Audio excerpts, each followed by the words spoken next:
નમસ્કાર, ડીટીવી ન્યૂઝમાં આપ સૌનું સ્વાગત છે। દાહોદ પોલીસે ત્વરિત કાર્યવાહી કરી જૈન સાધ્વી અને શ્રાવકના મૃત્યુના કેસમાં પિકઅપ ડ્રાઈવર ઝડપાયો। સીસીટીવીની મદદથી ગણતરીના કલાકોમાં ગુનો ઉકેલાયો હતો। દાહોદ જિલ્લામાં કંબોઈ ગામે અમદાવાદ ઇન્દોર નેશનલ હાઈવે પર વહેલી સવારે એક ગંભીર અકસ્માત સર્જાયો, જેમાં એક જૈન સાધ્વી અને એક શ્રાવકનું મૃત્યુ નીપજ્યું। લીમખેડાથી દાહોદ તરફ વિહાર કરી રહેલા જૈન સંઘ પર અજાણ્યા વાહને ટક્કર મારી નાસી જવાનો પ્રયાસ કર્યો હતો।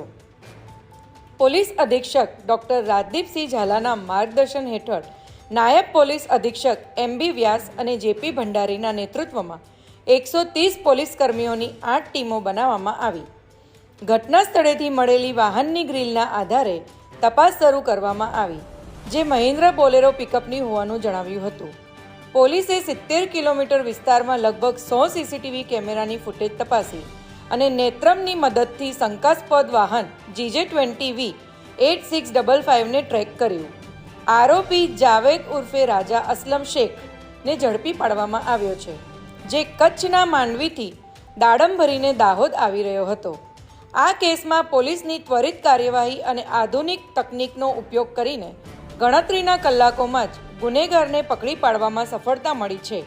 આરોપી અને વાહનને કાયદેસરની કાર્યવાહી માટે લીમખેડા પોલીસ સ્ટેશનને સોંપવામાં આવ્યા છે।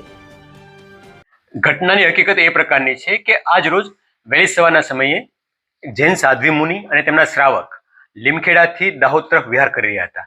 એ વખતે કંબોઈ ગામની પાસે એક અજાણ્યા વાહન ચાલકે તેમને ટક્કર મારી તેમનું મોત નિપજાવ્યું હતું।